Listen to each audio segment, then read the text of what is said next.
Everyone, welcome to Westchester Advice Givers. Today I'm sitting down with Bill Kratz from HomeSmart Realty. Bill's been in the real estate industry for about 10 years now. He's been investing in properties.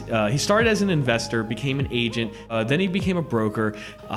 Bill is originally from the area with a background actually not necessarily in business, but party promoting, which we're going to talk about how could probably gave him more experience and skills to excel in business than probably an MBA or degree ever would. We'll get into that a little bit more, but hey, Bill, welcome. Thanks for sitting down here. Sean, thanks for having me. Pleasure to be here and looking forward to having a conversation. So how did you get started investing in Philly? So you look at all the different marketplaces to invest in. There's, bar none, Philly is the best market in this area for a plethora of reasons. Number one, you have really low taxes. You have low price points. So when I was first getting started in real estate, I couldn't afford to buy the $200,000 townhome in Exton or Downingtown or Westchester or any of those areas. So Philadelphia provided that opportunity for me to get started. On top of that, when you look around to all these other East Coast cities, New York, DC, Boston, Philadelphia is a majorly undervalued city as far as price points go compared to those other cities, and it presents a major once-in-a-lifetime opportunity for anyone to be able to build a serious amount of wealth. In fact, generational wealth in a let's say a 5, 10 to 15 year time period if you know exactly what you're doing. So is it important when you're getting started to be somewhat local to where you're investing? Right. So the further out you go from your investments, the harder it is to manage, maintain, to make decisions on your properties. But if you set up the right systems, you could definitely be successful. But Philadelphia's in our backyard. But it does present a challenge. Like if a toilet breaks, it's not a 5-minute drive for me to go and unclog it. Luckily, I've built a team of maintenance men that can go out and handle those types of things. Yeah.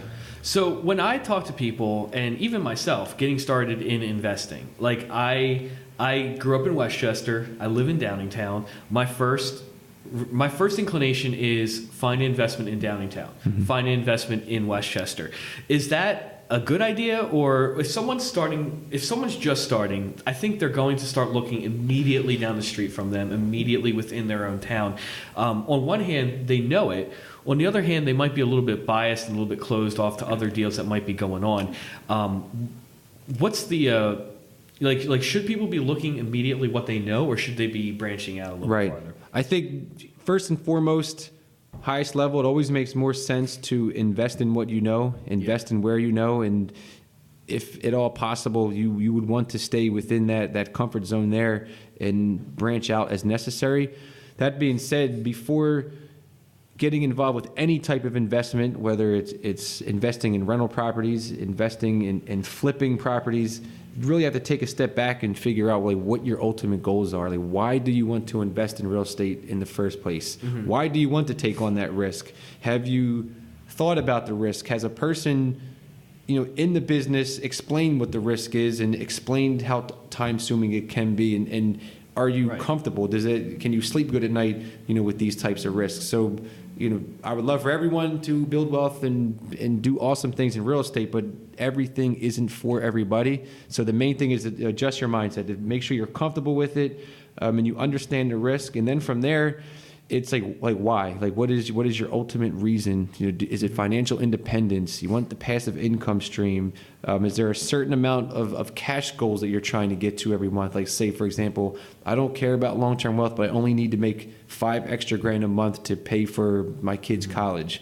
That would, as a consultant, I would point you in a different direction based on your goals. So knowing exactly what some of your income goals are, your life goals, and also your tolerance for risk would help you decide how to move forward with real estate.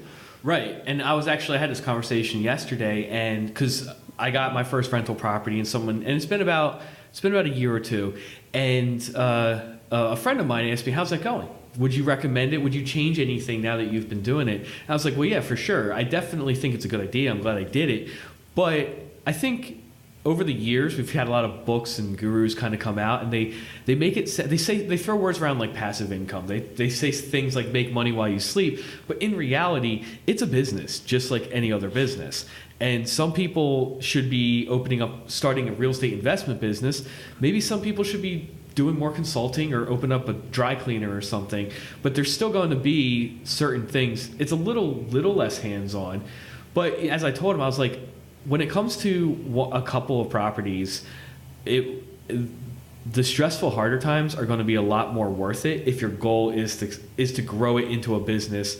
I almost feel like the people who are like, oh yeah, just grab an extra property, have it, and then down the road it'll make more money.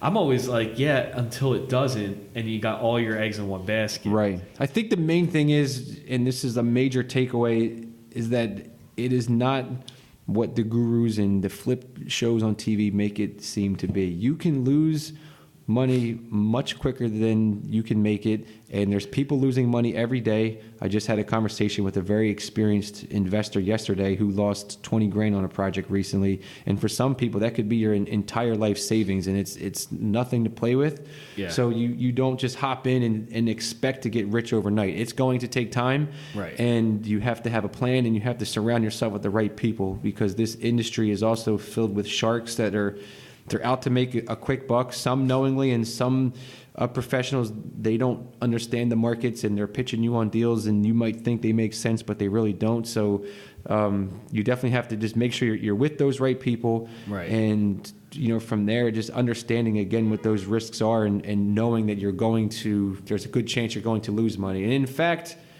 you will, if you're serious about this business, at some point, it's like the person who rides a motorcycle. You've either been down or you will be going down, and there's no in between. That's like an old saying. So it's either you're going to lose money now or lose it later. But over the long haul, you could become extremely wealthy. But you just have to be comfortable with losses. It's like anything in life, any business, stocks.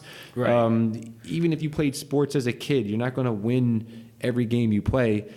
But you just have to just know it going into it, and it's not as easy as it seems. Well, in sport, it seems like from what I've heard about when it comes to trading and stocks, and just like in sports, discipline kind of is the name of the game. Right. And you talk about it's not whether you're a good investor or a bad investor, it's whether you're a disciplined investor or an undisciplined investor, because the undisciplined investor will have some wins, but then they'll have some loses, and in the end, there's a really good chance it's not going to work.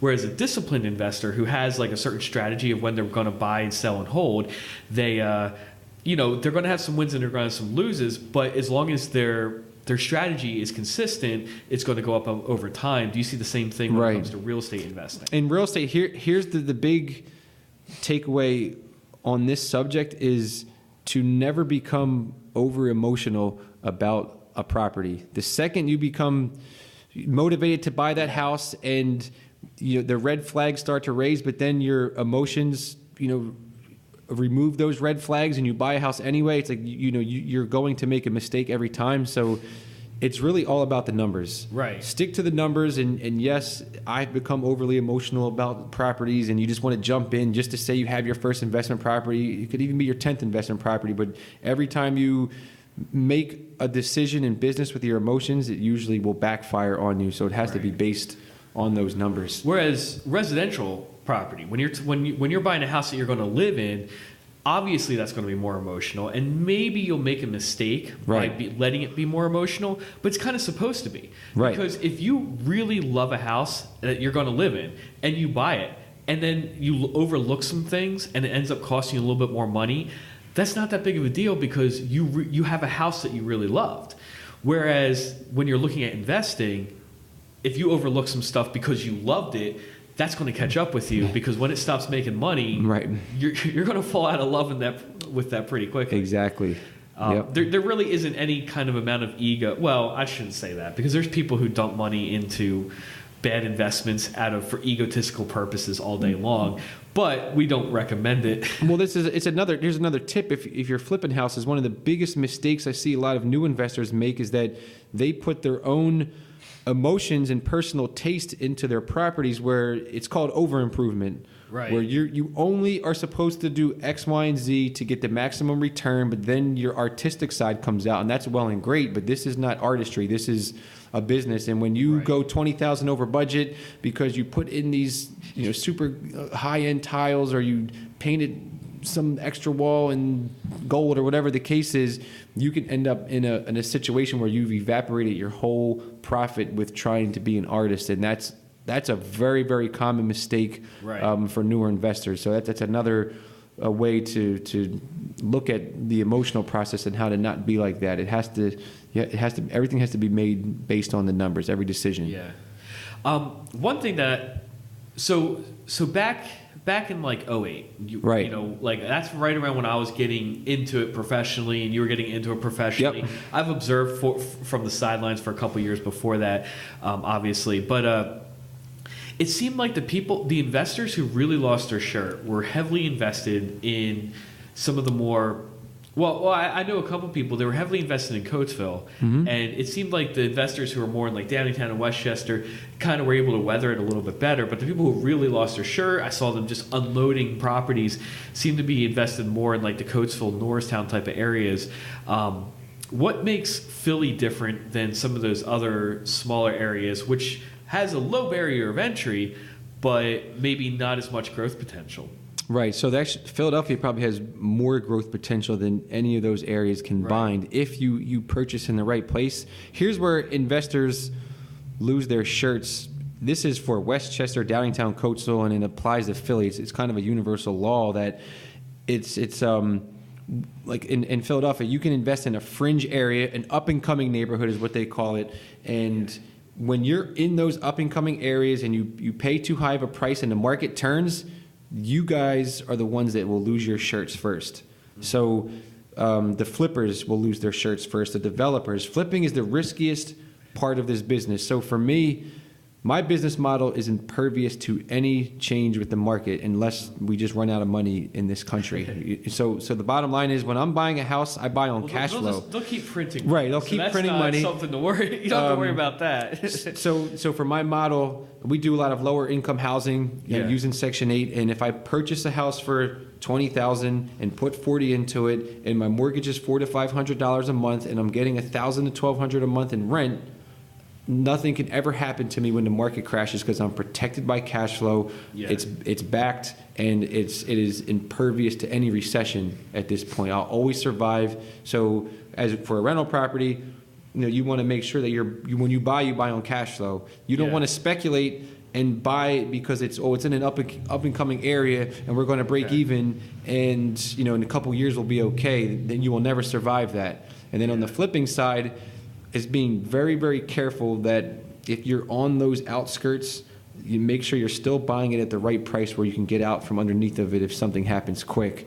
And just the thing with flipping right now, there's so many bidding wars, so many people getting into it and overpaying, and you just never want to get caught up in that emotional process, and it's all based off of numbers. And my suggestion would be, for anyone listening, is to get a mentor. Yeah. And someone that has your best interest at heart, and someone that's going to look out for you, and you bring them the deals or any other questions you have before you pull the trigger and put your hard-earned money or someone else's hard-earned money on the line.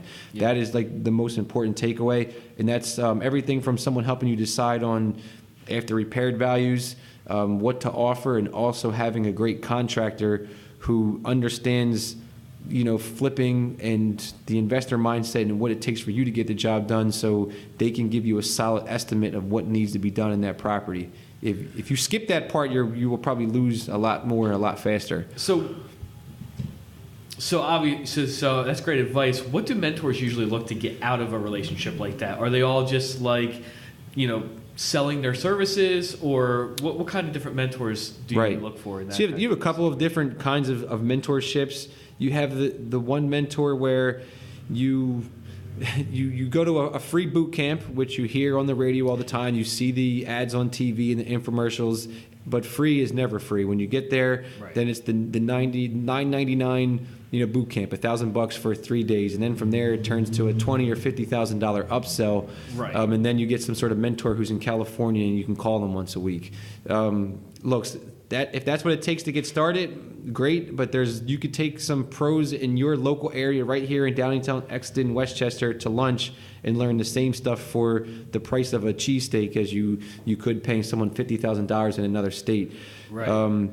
So you have that. And you also have local mentors who you could pay like $5,000, $10,000 and they'll coach you for a certain period of time. That may not be recommended either, depending on your situation, or it's what I call the internship type of mentorship or on-the-job training, where your job is you have time and energy. You find a really good off-market deal, and the deal's so good that you can find a joint venture mentor who will not only mentor you, but bring all the other assets needed to get the deal done, Right. and then partner with you on the project. So you don't even have to come out of pocket, and you split profits and you learn at the same time. That would be something that a person like myself and tons of other people in the marketplace would be interested in looking at, something like that. So that's a win-win situation, because you're bringing the deal, they're bringing their expertise and some of their resources. Right.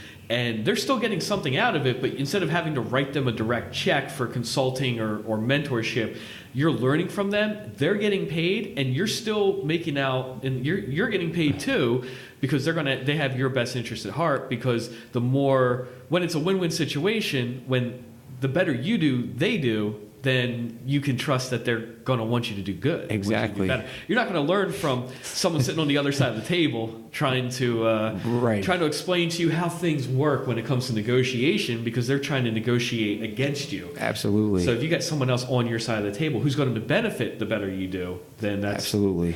And so can you tell us about any kind of deals that happened like that recently? I know there was the one flip in our office where the agent came to you. She never flipped anything. She Right. never done any deals. I don't know if this is the best example you have, but that's one I can think of where she wasn't quite sure what to do. And without any kind of guidance, she either would have messed up or probably most likely not have done anything at all.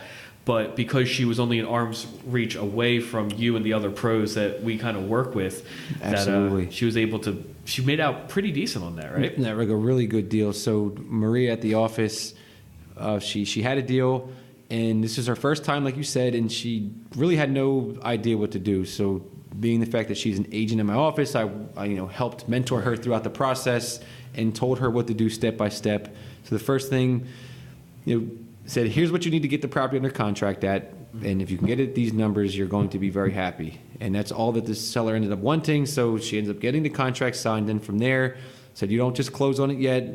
Let's go out here, get contractor estimates. So we got 3 different contractor estimates. I walked through the house with her. All of the renovations came in like between $125 and $150. And just a note to anyone out there, like that is a major renovation. As a first timer, you may not want to get involved with something like that. This type of renovation, this involved knocking down walls, tearing off the roof and building an addition because there was a problem with the layout of the house, and just doing a whole bunch of things, and anything could go wrong at any time and could blow your budget really fast. But we got the estimates. I told her not to worry about it. We're not going to turn around now. We're just going to change our strategy. So I helped her, raise some private money, and then from there, so she purchased the deal with none of her own money. She had 2 or 3 different money sources, which we'll talk about in a second. So she bought it, said, all right, do not do any renovations to this house.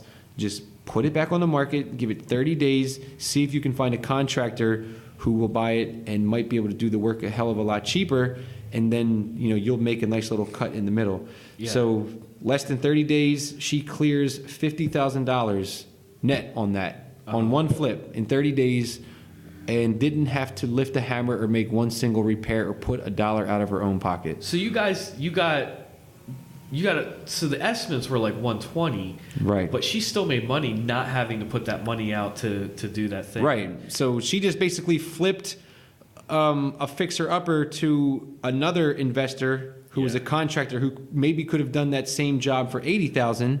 Right. So the number still makes sense for that end buyer, and she just made that money in the middle. Now granted, she did do a good amount of work, though. She did. I mean, clearing out, cleaning up. All credit goes to her because she was the one who found the money sources, just under, me giving some guidance. She was the one who found the seller. She was the one who found the contractors, and, she just took what the mentor gave her and ran with it and implemented everything and flawlessly executed every step along the way. Right. And most people right. don't do it like that. But for her, she made it happen. And yes, it is possible to do this, no money down real estate. This is a home run type of a deal. So I don't want to make it seem like every day we come out Right. to swing the bat, we're hitting home runs. But when you put yourself in front of that opportunity train at least a couple times a year, these deals are guaranteed. All Right. the other ones might be $5, $10, $15, $20, $25,000 deals, and you might have to do some renovations. But if you're in the business around the right people, I've seen deals even bigger than that. Right.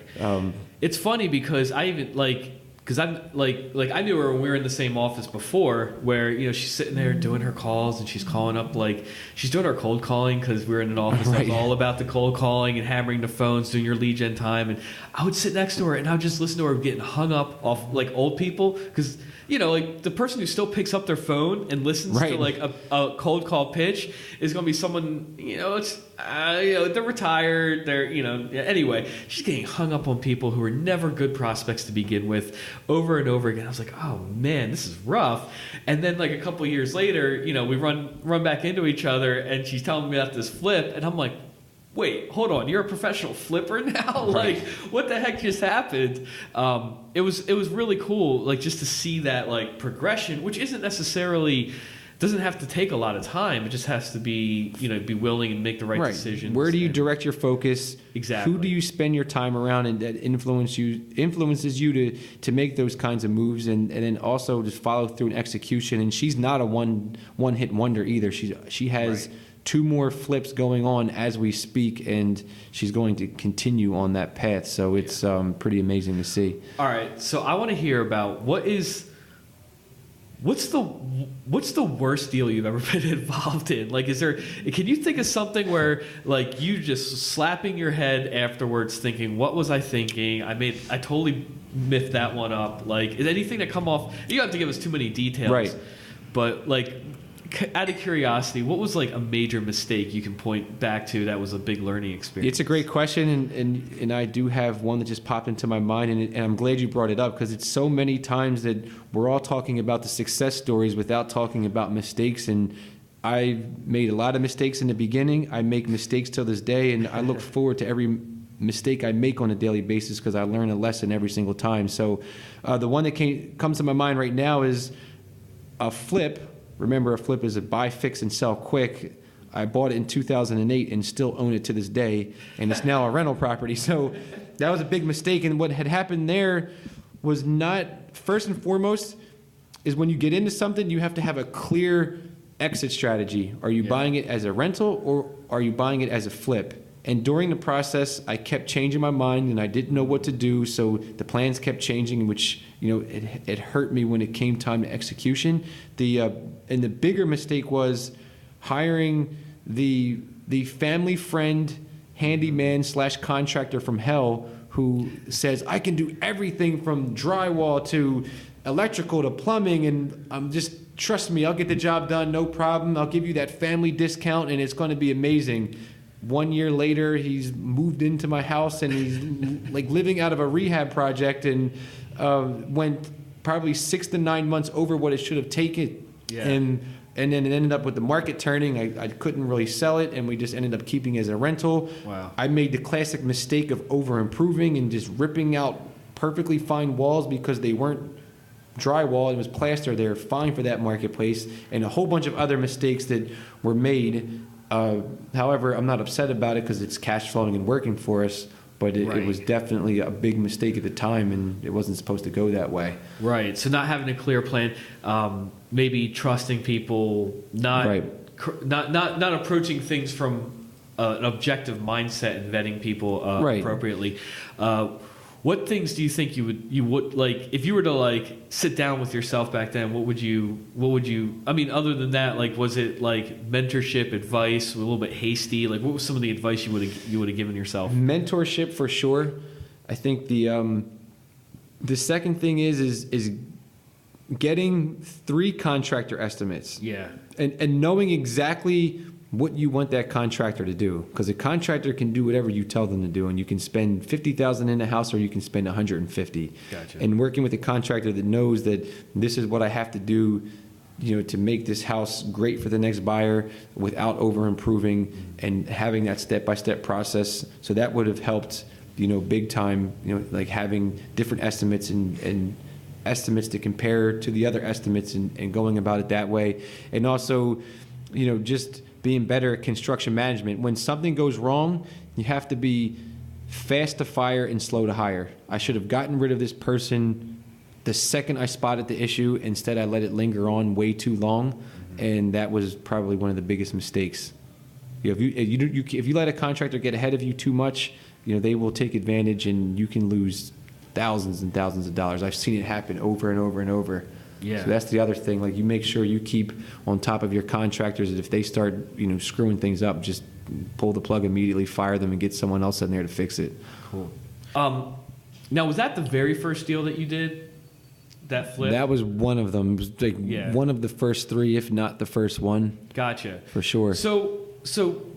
So real quick, going back into your background, before real estate, you said you were you were doing party promoting. Okay. So, right. So just real quick, like, what did that entail? What kind of activities were you doing there? Right. So, moved to Pittsburgh with a friend who graduated from UPitt, and, we were working with the college to bring certain student organizations out to some of the restaurants and bars in the area, to build their culture and environment, and help them have a good time. So that was the main niche. I always knew I wanted to get in real estate, and I was taking some community college courses, and I quickly realized everything was self-funded. So I started to think about it more and more and more. Like, I'm sinking myself, into debt with, paying for these courses, and I'm going to end up with a piece of paper that who knows where it's going to end up. Yeah. And I always wanted to be in business, so I just decided to drop out entirely and put all of my time, energy, and resources into, building this real estate business. What were some of the early influences? Like, did you read Rich Dad Poor Dad at that time? Like, what were some of the early authors, programs that kind of was that was getting you thinking about real estate at the time? Right. So I think me, first and foremost, it was my own mindset, kind of like a rebel, do everything against the grain, do the opposite of what everyone else is doing. And sometimes in life that got me in trouble, and sometimes it got me further along. But then I think, like, the first real estate course or program was a guy named Carlton Sheets, No Money Down Real Estate. He was the guy, like, hanging out in the palm trees and taking crazy vacations. I should sue him now, because I'm still not living that lifestyle, but I'm getting a little bit closer. So that was like the first influence. But then from there you have to really dig down and start working, because nothing is as easy as it seems. And that's kind of how we ended up getting into the real estate business. Yeah. What events kind of led you to coming back and then leading you into really getting into real estate investing? Because that's a kind of a hard jump for a lot of people. A lot of people might read Rich Dad Poor Dad, but they don't really know how to go. And I said before, going from 0 to 1 is like the biggest jump, really. Right. I think the main thing is, I left, kind of a partnership gone awry, came back, and at that time, before real estate, I was probably like 24, 25, and I have nothing to lose. I don't have kids. Right. I didn't, and for me, it was just like a goal, a dream, and an ambition, and a willingness to, like, I will work for knowledge type of a situation, and just started to hang around in circles. You really do become the company that you keep, and there's that quote that says you become the average of the 5 people you spend the most time around. And I just started finding all these real estate investment groups and clubs, and going to those meetings, mostly as a sponge. First, right. Soaking up information, writing down all of my questions when I'm not at the meetings, and coming back and finding the nearest expert. And then, as you ask a lot of questions, that curiosity and ambition shows to the people that are, like, already out there. Like, wow, this kid has potential. He's showing up every month. He's asking the right questions, which leads to the next phase of this is just saying, like, look, what can I do? I have the time, energy, and drive to become successful. How can I help you grow? And at the same time, you help me grow, and I can learn more from you. So that was the next phase. And then plugging in with a couple of guys who were doing wholesaling on a major scale in Philadelphia and doing a lot of different stuff with real estate. I plugged in with them, and that whole, that's how I ended up in the Philadelphia real estate market. And that experience there, just like took my business and knowledge and understanding to the next level of real estate markets, everything in general. So I'm very appreciative of that time that I had to mentor with those people and work at that organization. Like that's the main thing. What's the best way to find some of those groups, or are there specific groups still going on that you would recommend? Right. But is it just like go on Meetup, find the local investors club, or right? So like you go to meetup.com and look up real estate investment groups, and there's tons there. I think one of the ones I recommend is DIG, Diversified Investor Group. Yeah, they have been around for 30 plus years. Membership's $150 a year. You can spend that much in a month on Starbucks coffee, and there's 1,000 plus members. The network and the people there and their willingness to help you become successful is amazing. I've made great connections. I've done great business with people there. And I'm not a spokesperson for that group. I am a past board member, but it's a nonprofit organization. No one is there to really do anything but help you. So that's a great organization. There's some others. You might as well be a spokesperson for them, because whenever I meet people in the business, and I'll be like, oh yeah, like HomeSmart Realty, Bill Kratz. They go, oh, Bill Kratz, I knew him from DIG. Yeah, so I spent a lot of time there, and I still do. And then there's other guys like Brian Mira, Home Tie, and Jason Centeno that run the Real Estate Rebels group, and they have a little bit of a different model, but it's an excellent group with an excellent culture, and they really are producing some like those next generation of up and coming real estate investment stars. So gotcha. Connecting with those kinds of groups will definitely help you, and you can't do this alone. Being an entrepreneur and being in business is a lonely journey, and that isolation is never healthy. So you want to make sure you surround yourself with like-minded people who can keep you motivated, keep ideas fresh in your mind, and keep you accountable to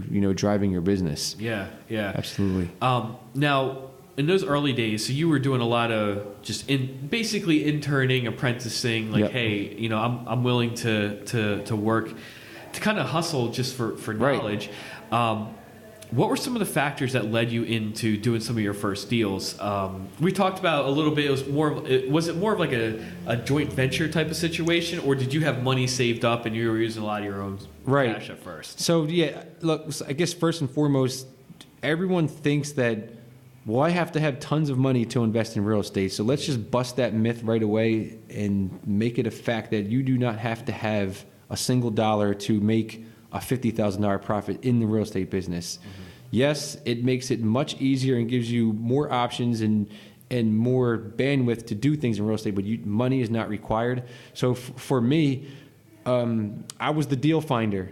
So we were the ones out there knocking on doors, doing the direct mailers, doing internet ads, and finding the motivated sellers with properties they just wanted to get rid of that needed a ton of work, and we would buy them so far under market value that we could flip them over to other investors for profits, or we could, buy our way into a joint venture partnership. There was one where we had $100,000 profit on the table on a house in South Philly.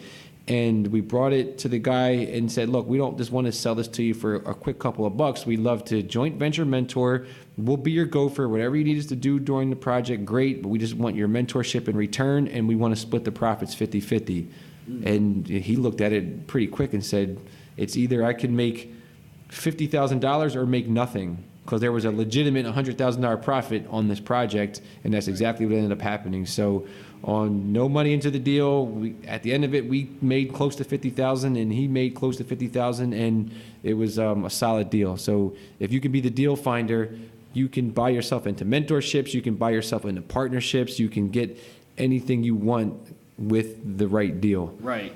And people kind of like I think of like the We Buy Homes for Cash bandit signs on the side of the road. And just because they're next to the work from home, go to this website or call this number, that's most likely a scam. The We Buy Homes for Cash is just looking for specific people, people who time is more important than necessarily every Right. dollar and cents. Exactly. I just recently had a friend, same situation. He ended up working with a wholesaler, with an investor, instead of doing the work himself and flipping it. He was like, it's going to take X number of dollars. It's going to take 9 to 12 months. Where this guy's going to allow me to cash out right now, and that's a service, and Absolutely. it's not for everybody, but it doesn't necessarily mean they're trying to. Not at all. Or take advantage, because there's people and there's areas that need that, especially in some of the more, as you say, up and coming, or the places that should be up and coming but aren't.